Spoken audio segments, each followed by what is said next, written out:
Welcome, everyone. Welcome to the Data Science Institute AI Flash. I'm Jesse Spencer-Smith, and I'm Chief Data Scientist here at the Data Science Institute, and happy to share with you some important recent advancements in AI. So we're first going to go through some examples of these advancements, and we're going to talk a little bit about where they come from. Then we're going to be opening this up to questions from everyone. So I do encourage you to go ahead and put into chat any questions that you might have. Also, you're always welcome to unmute. You can unmute yourself and ask questions as well. That's welcome at any time. So please feel free to do either one. So let me go ahead and let's start with a problem that I recently had, and that's what I simply couldn't remember where I had taken a particular picture. Now, yes, I could have looked at the meta information, but I was puzzling over where this picture came from, and I wanted to see if maybe this new model, ChatGPT-O3, could figure out where this picture came from. So why did I think that ChatGPT-O3 might be able to do this? Well, we've talked about in the past, in these AI flashes, we've talked about reasoning models. And O3 is a reasoning model. That means that it's going to consider before it actually responds. But it's also a tool user. And so it can actually write its own code. It can perform searches on the internet. Matter of fact, there are quite a few things that it can do on its own. And third, the model is all of those things and more. We'll talk about that. But O3 is the latest of the reasoning models that are agents that also have the ability to do long-term, long horizon reasoning. Let's see how it did on the problem of figuring out where this picture was taken. First of all, quick question. From this picture, can you tell where this picture was taken? Anyone?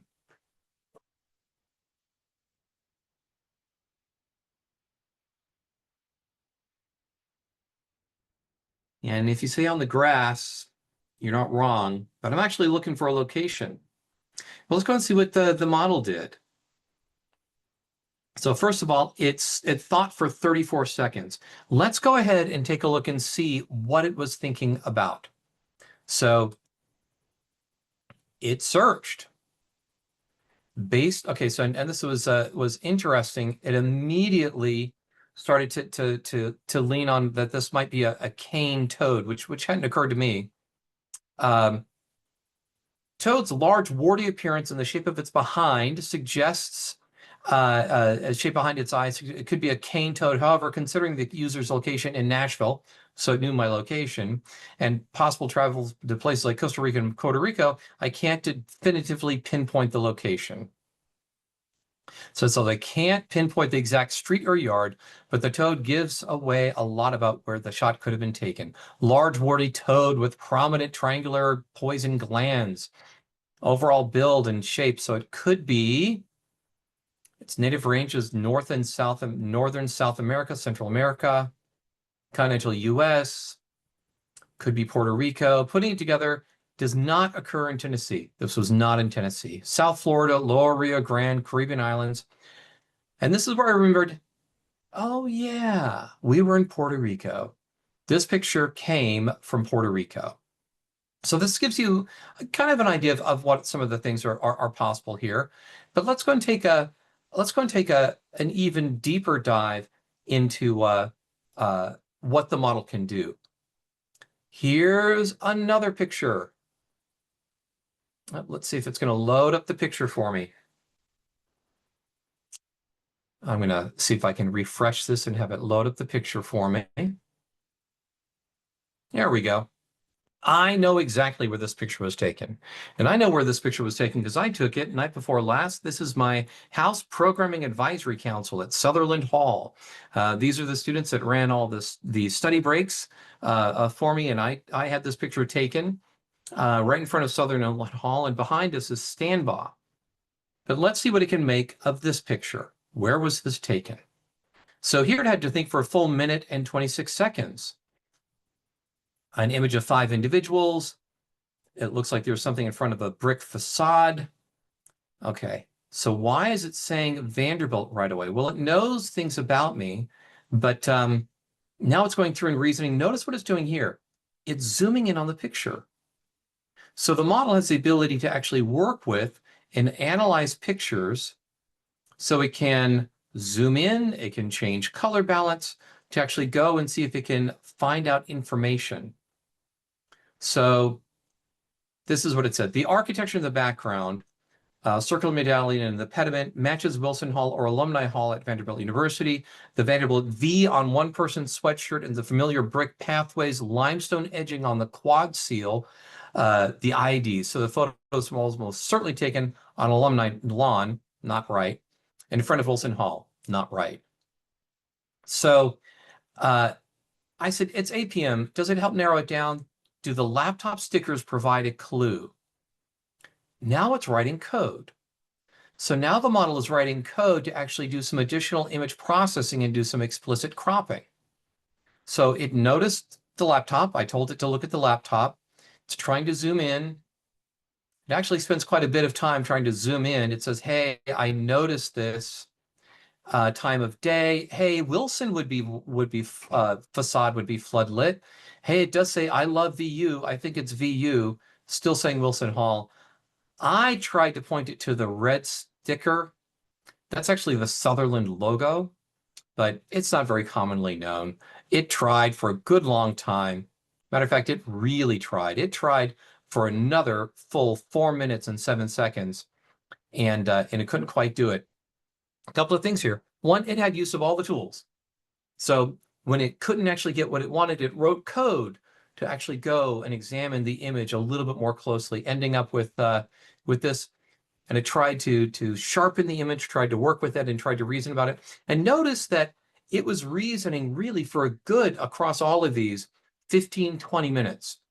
So the time horizon of being able to stay on task and still answer the question is much longer than other reasoning models. They tend to get lost or to stop producing useful things much earlier. So what's different about these models? Well, let's recall that in the base models, what we have in the native multimodal models, which we have now, you can put in text, you can put in images, and actually in some models you can put in audio as well. All of those could put natively in to tokens, and so the models actually attend to all parts of those, and each of those get enriched by the multi-layer perceptron. This is how the model attends to different parts of the text, image, or audio, and then enriches that to actually then come up with better and better representations to then produce response text. Recall that the base models, the non-reasoning models, do exactly that. You give them something and it starts producing text right away. So that's like the student in the class that immediately begins to respond, right? So immediately responds. The reasoning models instead take some time to think and consider. So they're thinking, they produce reasoning text, which isn't necessarily shown to you. You can reveal it often, but they reason through, and then it produces a response text. So what's different about the O3 models? O3 models are different because they also can use tools. As a matter of fact, here you can see it's, so it used tools used, and then it puts the tool results back into the context, and then tries to reason more, and then calls another tool, tries to put that into context. We saw that before when it looked up information about the toad, included that information in its reasoning. We saw that when it was writing computer code to analyze the image, included that information to reason more. So it's reasoning not just on text, it's reasoning using images, and it's using tools to help it actually analyze those even further. Let's go and see what the tool use looks like. So the tools that the model uses has a wide range. One, it can do web browsing, it can write Python and run Python, it can do image and file analysis, it can do image generation, it can create a canvas, that's where it can actually create a separate document to work on, automations, file search, and memory. So those are the tools that O3 and the O4 models from OpenAI have. So how does it use these? Well, you ask a question, and then the model will actually call a tool. So let's say it calls code interpreter, and then it will bring those tools back. It'll take the results of those, bring them back in, reason on those. Call another tool, maybe it does an internet search, pulls that information and reasons on that. And so by going through it, actually pulls in additional information that's useful for it to answer questions. So let me pause here. What questions do you have so far? We're about to go into some additional examples to see this actually in use. What questions do you have so far? Go ahead and put this into chat, or go ahead and unmute and ask there.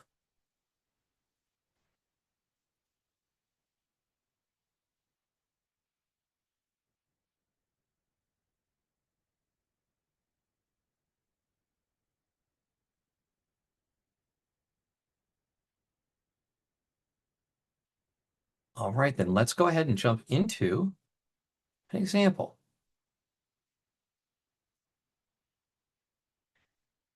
In January of this year, we had a student come by with a question about eye blinks. So this PhD candidate, PhD researcher had terabytes of data with an infrared scanner centered on the left eye, and was interested in being able to pick up eye blinks. Now, at the time, we were able to use Sonnet 3.5 and introduce him to AI-assisted coding. And he came up with the solution. Actually, you can see this is the annotated, this is the software that he came up where identified areas of interest and could actually determine when an eye blink had occurred, which was fantastic. And it was highly scalable, really worked quite well, but it only told him blink. So the question was this. So these are images from an experiment to detect blinking based on for a fixation task in cognitive psychology. So green contour is the pupil detected based on contrast. Yellow is the rectangle referring to the possible pupil location, right? So pupil's probably in there. And then you have the eyelid, blue ellipses, the eye, and the idea is to find, but we want to have the spatial information for the upper eyelid. So after the upper eyelid covers the pupil, we lose spatial location because all it was dependent on seeing the pupil. So what we need is we need to do edge detection, or we want to evaluate all these different approaches to see if we can actually determine everything about the blink. Did it come all the way down? What was the speed? Everything about the blink and its duration. The current software couldn't do that. So it thought for 1 minute and 17 seconds. So it gave design review notes. So let's go and see what it said here. Remember, the models are trained, and this model in particular, O3, is trained with reinforcement learning. As a matter of fact, it's trained very extensively on reinforcement learning, and it is rewarded on using the correct tools at the correct time. This is going to be important to keep in mind because we still have some problems with the model caused by this. This was heavily trained with reinforcement learning, but that's why it was able to consider what was going on, know that it needed to pull some, do some web searches, know that it needed to check academic sources about eyelid tracking. So really significant amount of search. And then the answer. Below is a design review style note that weighs your two current ideas against other viable options with an eye, on accuracy. So in addition to returning a mini report, it also made a pun, which is hilarious. So it talked through the approaches that we had: mean contrast, why it fails. Here are your two candidate upgrades. And it also produces, these very nice summaries. So sort of a breakdown on, so we were interested in scaling this up. So it said, okay, acquisition, how long would it actually take to do? How long would it take to actually run approximately on a CPU? So tremendously useful. And then alternatives. Now, the problem is with these alternatives, it's talking about other types of tracking, other types of equipment that we don't have. And it starts getting into some really heavy duty things here. I wasn't too happy about this. So what I said was, this is not a great answer. You brought in other models and hardwares. We need a solution that only uses the images we already have. So I had it try again. So now what it's doing here is uses only the images. So it came up with other answers, also not bad. So you can see it's actually going and assessing these now in terms of the size and the CPU time needed to do each one of these. And which solution when. And then it started to write code for us. So there's a question from Charlene, how is this model processing images differently than other reasoning models? Well, let's go ahead and think about what's happening here. First of all, with other reasoning models, you got it's going to be processing and using images if using the full information from the images if it is a native multimodal model. This means that the model is actually encoding all of the image information. That's what these are doing. This full image information is available throughout. This is not just it has some information about the image, it's being tokenized and being included here. The other thing is that it actually has image tools. So it can reformat the image, scale, crop, change color coding, can do image processing and reintroduce that back into the pipeline. And it can do that natively, or it can write custom Python code to do this as well. And again, those images are then included, retokenized, included. So it's doing a low-level work on the images, not just finding out information about. So this is really extensive. So the work that this model was doing, again, giving us implementation models. But the models can't do everything. And so what I love about the O3 models is it's steerable. We talked about deep research. And with deep research, you gave it a task. For 10, 15 minutes, it would go off, do its own thing. And if it went off to the side, it just would. With O3, we have direct access to the model. We can say, hey, do your solutions work in light of the fact that we presented about the relative brightness of IR? Because my student knew that the student knew that the IR skin, sclera, and iris vary greatly. It says a brightness-aware reassessment. It wrote code to calculate these and then to test out and to take the relative values of the IR gray level against its solutions, and it found it had not done a great job. And so it then came up with a new solution and actually came up with a solution which, so far as we know, is a good solution. It also suggested doing this and implementing this in GPU. This very likely would have taken, even using the AI-assisted coding that we had before, on the order of a month to work through all of these ideas.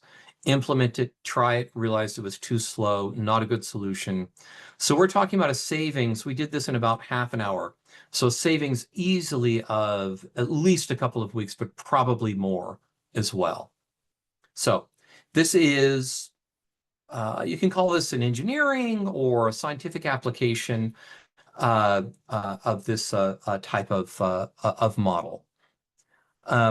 I'm going to go to another model, but let me stop here, see what other questions we have. What questions do you have so far about the model and its capability? Terra City had a question about how long does memory last? If it is within the context length, you're exactly right, Miranda. It's only going to last for that. But also, the model is taking a note and is keeping track longer term to coordinate its work. So there appears to be, but we do not have the full details on this, a separate memory store outside of context to keep track and to coordinate all the work over this long run. But the answer is, for this one, we don't know. For other solutions, open source solutions, it appears to be, it could be for as long as you care for it to be, because it can be an external store, which is always pulled in when needed. Isabel.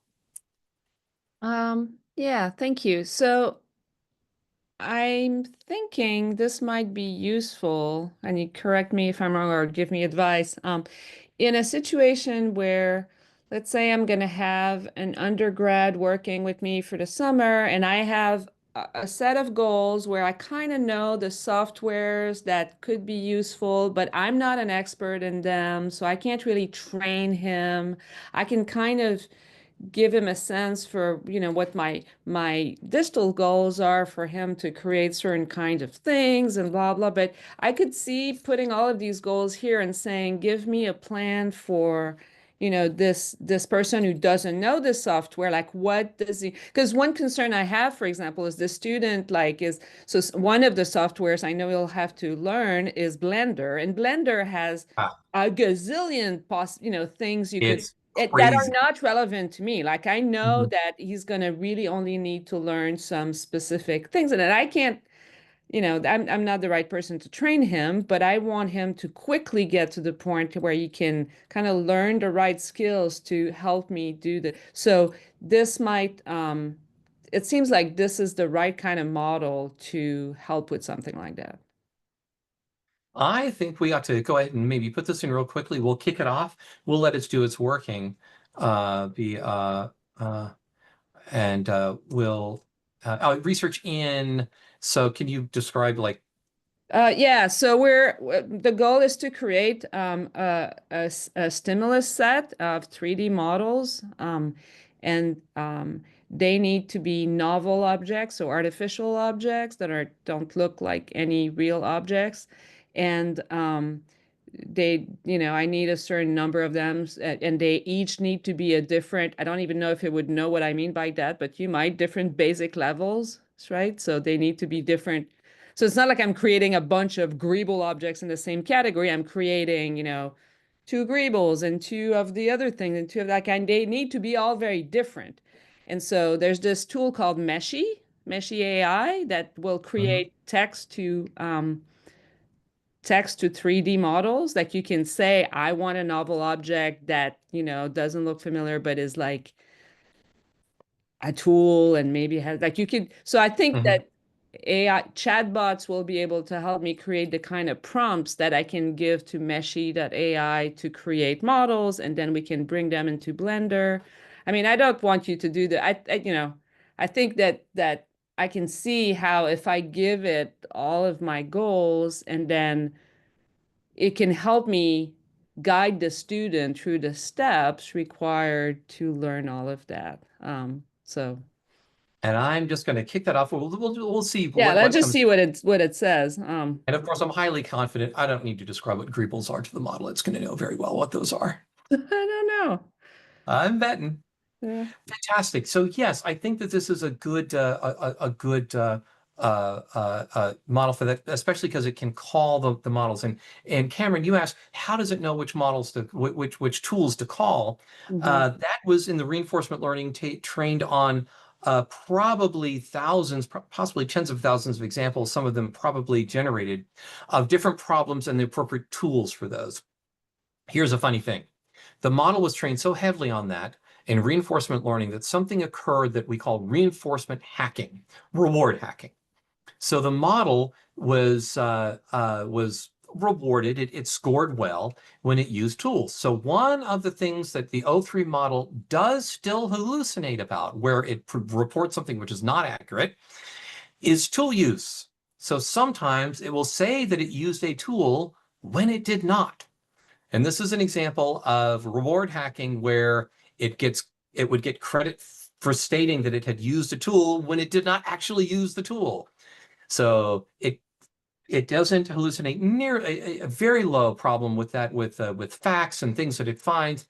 But there's one area, and so this is an example of over optimization in reinforcement learning. And Cameron, since you asked this question, I'm going to go ahead and ask you, if you wouldn't mind, can you walk us through just briefly through the problem that we posed to ChatGPT this Friday here? Yeah, so I've been working on a project in formal epistemology to measure the distance between belief systems, and I had been working through several metrics that you find in the literature there.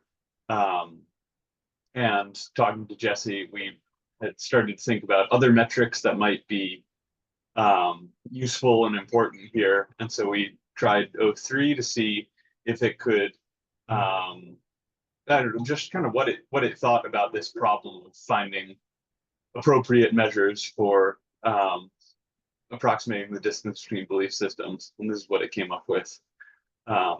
Especially since a lot of the metrics we were working with were Euclidean, so we were thinking through non-Euclidean spaces too. Yeah, so here, thought for 40 seconds. And already, so it's pulling in information that it doesn't have. It already is getting right in the neighborhood here. And then it says done. It's ready to do this. So what was your assessment of sort of this work up to this point? Yeah, I mean, even this is really helpful. I'm not a mathematician, and a lot of the people I'm reading are also, were trained in mathematics and then moved out of the field.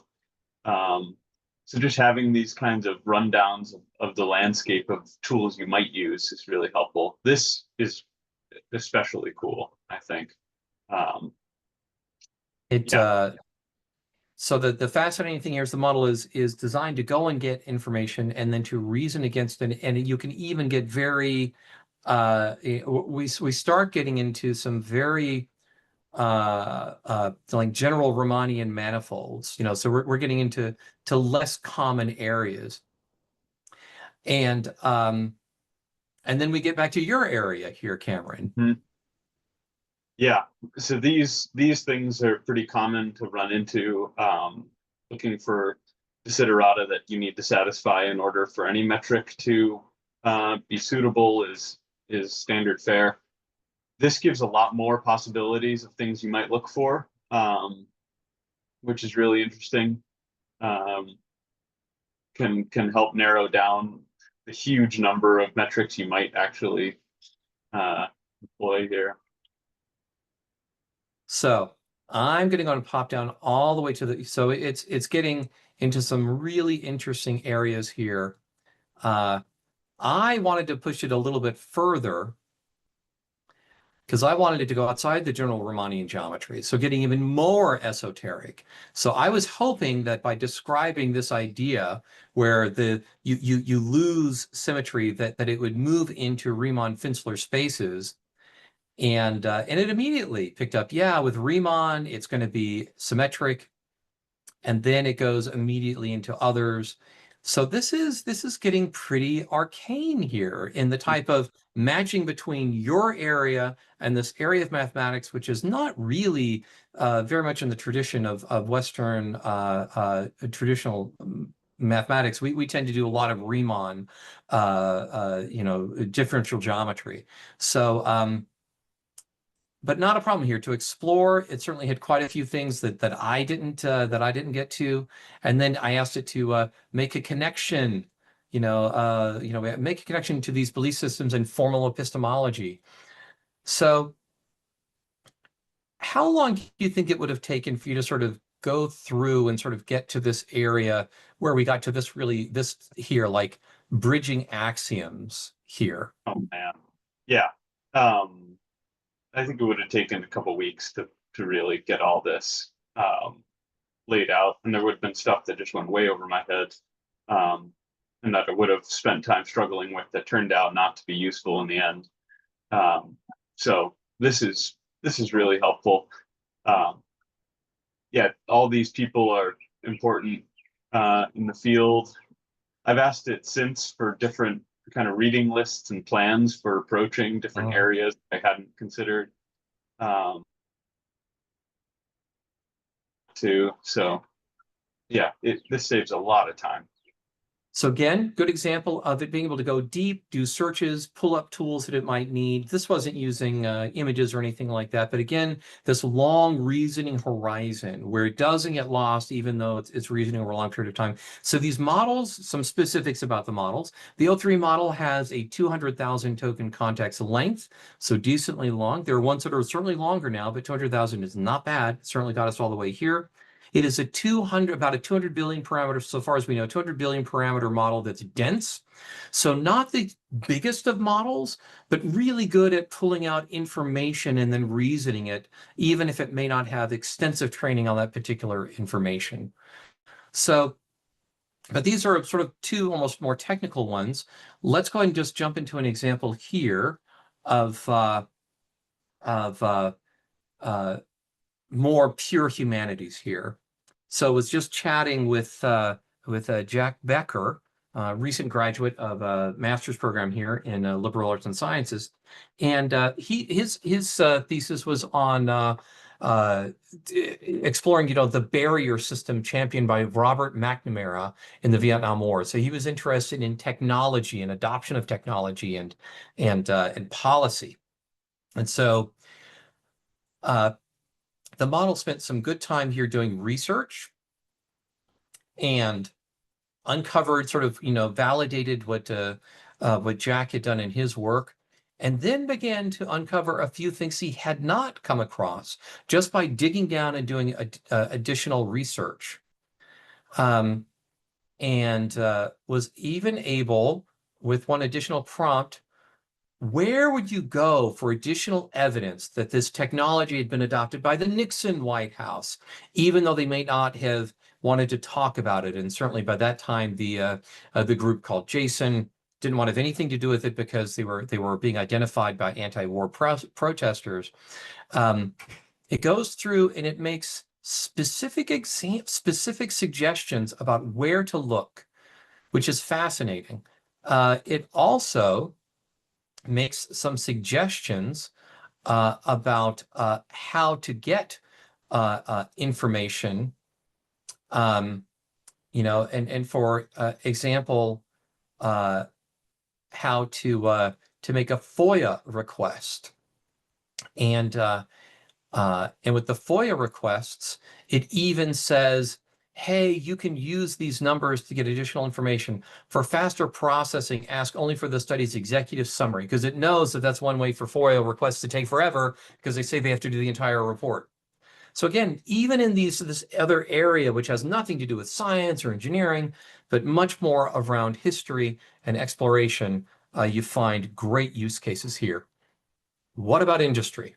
Well, I decided to ask OpenAI O3 about uses. What would be some of the highest return areas to use the capabilities of this model?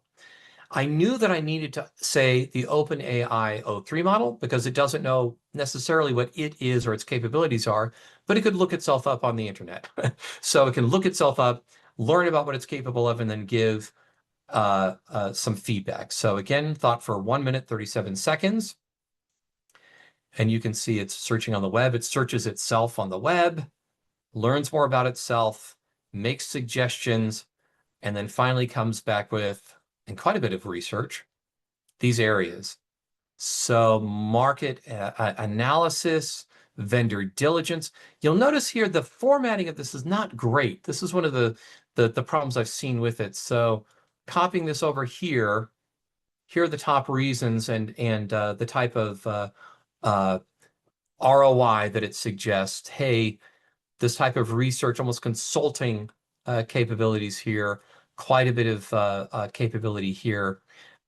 Tech and policy compliance, autonomous medical coding. It found some examples of that.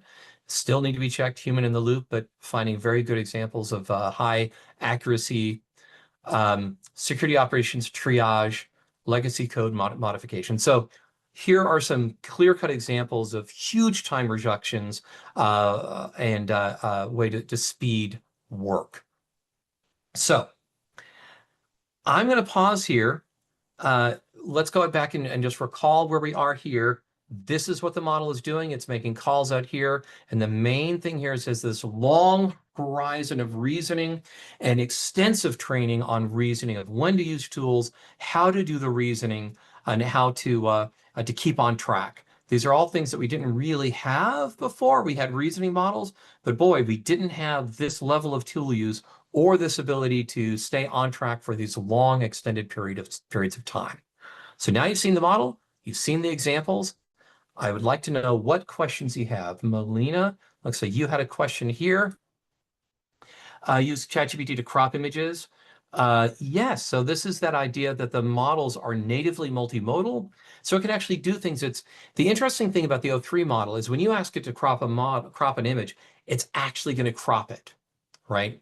It can actually read in the model using Python. It can do the cropping and then produce that as a result. The GPT-4o model, even though it's natively multimodal, can't use tools like that. So when it does its cropping, it's actually giving you back part of the image. You'll notice it changes parts. It reinterprets, it can't help, but the attention acts on the images as it's returning to you. So it's not actually a true pixel for pixel re-representation. It's a reinterpretation of a cropped image. So one big difference between this model, a 4o model not using tools, and the O3 model using tools is you can actually get like picture perfect results. All right. What other questions do you all have?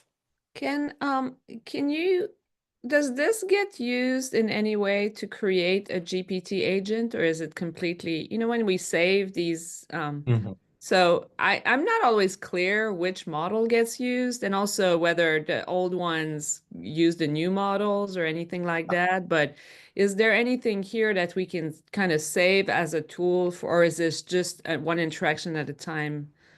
Yeah. So first of all, interesting thing, the 4o model, when you call it and you say, give me deep research, right? And so, this is going to look like when you use, let's see here. If you call up ChatGPT and you say, do deep research for me, it's calling the O3 model on the back end. So it calls it's been calling for like months, the O3 model on the back end, but they never exposed the O3 model. So now they're exposing the O3 model and letting you use it directly. Right now, the code that it generates to solve its problems, you can see it, but it's not easily exported right now. That's why I'm very excited for the fully open source versions of this, where you can do custom tools, right? You'll be able to set up custom tools for it to call maybe tools running locally on your machine. And for those, you get to keep all the artifacts that you've created on the way to solving the problem. So right now, yeah, it's kind of like when you run out of those 200,000 tokens, you're kind of done, right? And you saw that we could actually see some of what it had done when it was trying to solve the problem for us. So you can see that it gave us some of the tools here, and you could copy and paste it, but it's going to be manual. You're grabbing each part. Does that answer your question? Yeah, thank you. There's Absolutely. so do you just know quickly those tools that you have saved, like in your list, that those, I don't know if you call them agents or artifacts, but if you created something and it was in GPT 3.5, right? And you saved it and you called it, I don't know, like breast cancer diagnosis or where like navigate something that you created. Does it use the old model, or does it up when you run it again, does it, is it stuck in the model that it was created in, or does it upgrade? Because it's really a set of prompts that are doesn't specify. Like I was looking in there, like if it said the model that it was using, I know that it was dated back then, but exactly. And the tricky thing is that some models are absolutely deprecated, right? They're just not available anymore. It's not going to run on those. For those, It really depends on the vendor, what they decide to do with it, but they're updating models all the time. I know O3 has been updated since I first ran it. I can see it. It's not versioned. They don't share exactly They what's don't, going on. yeah, okay. This is a problem. The other problem is that tools may or may not get called, or you may have built this app. You might have built this bot, an assistant, Right. where you assumed that it was going to call this particular kind of a tool, but maybe it doesn't anymore. Maybe it calls a different tool because there's a better tool now, possibly. So Yeah. instead of looking something up, it might write code. So these are great assistants, but they don't work like traditional software. Yeah. And so any reliability that you want to have, it's going to be up to you to run those tests to see if it still passes the validation set. Okay. Yeah. Let's see. If the O3 model is capable to do this high level of research, is it necessary to now click on the deep research or search? So deep research is actually doing something a little bit different. Deep research is explicitly being guided to create a long form report. So can you create the long form report using O3? You can, but you're going to have to guide it, right? And it's not going to try to go through and be guided specifically for that report. There are things I was trying to do with O3 that I will now be doing, that I was trying to do with deep research that I will now be doing with O3 because I need to steer it. But frankly, for reports on particular large topics, I'm going to just let deep research do its thing because I know it's going to do a pretty good job of being broad and producing reports for me. Charlene, does that answer your question? Yes, it does. Thank you, Dr. Smith. Perfect. Absolutely. Teresita, you had asked, does the model backpropagate to the tool-based reasoning, or does that reasoning stay in the output layer? So so the O3 model itself has been trained through reinforcement learning to do that reasoning. It's entirely baked into the model. You get to see with the O3 model a summary of the type of reasoning that it's doing, but you're probably not seeing all the reasoning steps. Here's something interesting. When you train models to do reasoning using reinforcement learning, as opposed to training with supervised fine-tuning, it sometimes will begin to reason in a non-verbal or non-text way.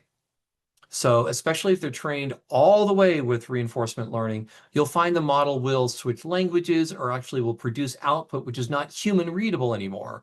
So it's solving the problem, but it's representing that in a way that's useful to it and not meant for human consumption. So I'm thinking that's one of the reasons why you're seeing the summary of what's going on from OpenAI, but not the full reasoning. You can see that if you look at DeepSeek R1, sometimes it will switch into Mandarin, sometimes it switches into other things, because it had a significant amount of reinforcement learning training. And so that reasoning, what it does produce does stay because it's got to be in context. So it's there, but it depends on whether that's hidden from you or not. If you use open source models, it's all there because it's all got to be in context. All right. We're almost at the end of our time. What additional questions do people have?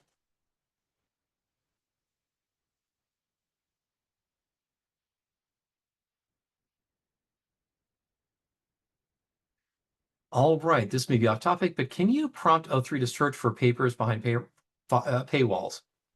This is really interesting. It can't go past paywalls, but I have noticed that it will try to find alternative sources. So we kind of went over it quickly, but when we were doing the Robert McNamara electronic barriers research, it couldn't get to some of the papers. So what it found instead was summaries of the papers and like the abstracts, and then it used those. This is why I think open source solutions are going to be important, because with open source solutions that you yourself can run, you might be able to do something like OpenAI has operator,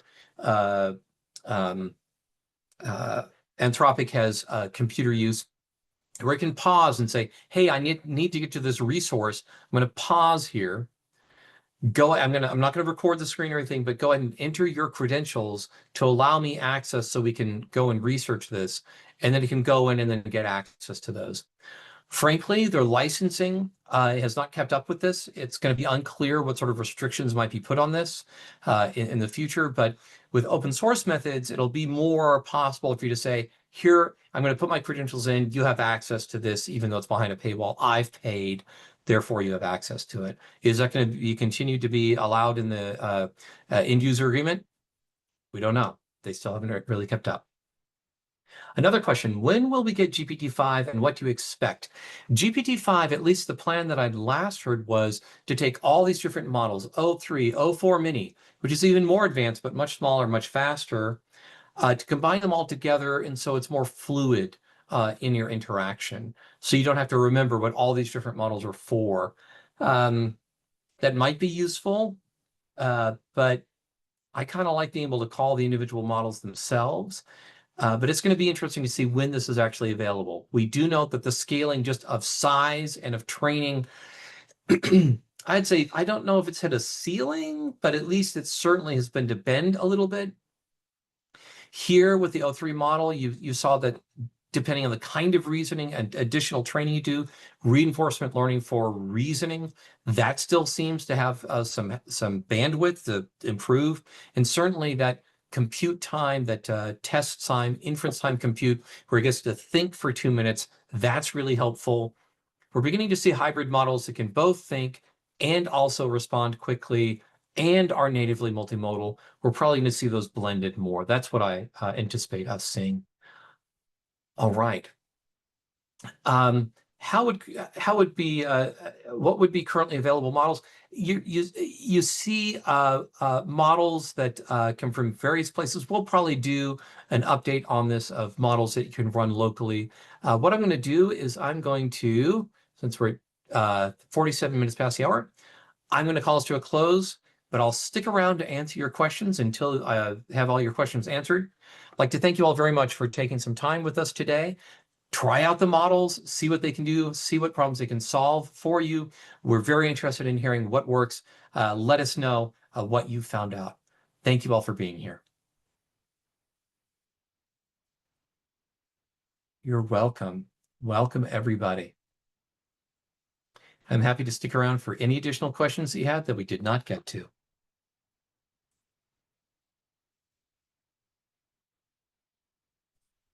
Jesse, Eric Tkachuk here. Thank you for the great thank you for the great session. I had a quick question. Do you know if the medical center has any kind of agreement to use this updated version? Because we've got the bioinformatics generative AI, but I think that's, it does have GPT-4, but yeah. It's funny, because you would access that probably through AWS or Azure, right? Mm-hmm. And those companies have not been able to get access to these models yet. So they don't even have an API to hit them with. So even if you have an agreement, I can tell you don't, because we don't have access to it through AWS, Azure, and Google Cloud yet. So,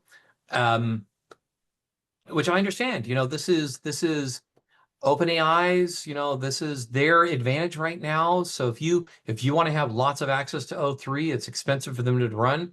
But if you want to have enough terms on it, then you pay for the $200 a month pro subscription. It'll probably be that way at least for a couple of months.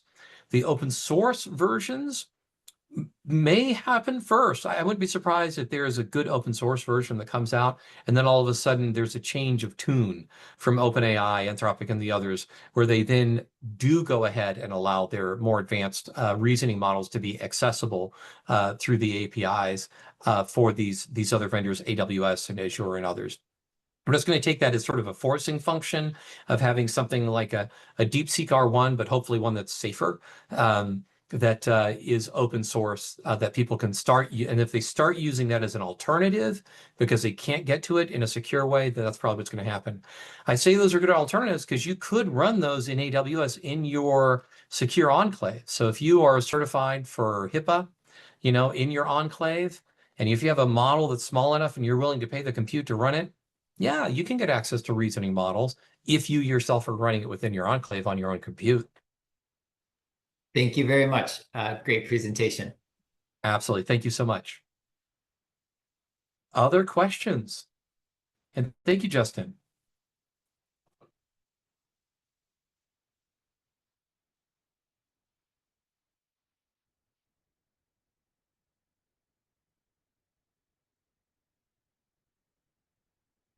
Any additional questions? Oh, and yes, Justin, thank you very much for answering. So on my laptop, I fully kitted out MacBook that is running an M4 Max. It has 128 gigabytes of shared memory. And so I'm able to run things like the fairly decent sized models. If you have a Mac with less memory, that's going to constrain the models that you can run because they do take up memory. If you have a Windows laptop, unless you have a discrete GPU, you're probably going to be limited to the very small language models that are like maybe up to 3 gigabyte, 3 billion parameters. But the more video memory you have, the more you can run. You can also run what are called quantized models. So these are the largest models that they've actually been quantized, so they're smaller. They lose information when they do that. They don't know as much as they did before, but at least they're smaller and you can run them. So it's highly dependent on how much compute you have, how much memory you have, and how much you're going to squeeze down the models in terms of how quantized they are. All right. Any final questions then? Jesse, can you hear me? Yes, Yorgos, how are you? I'm fine.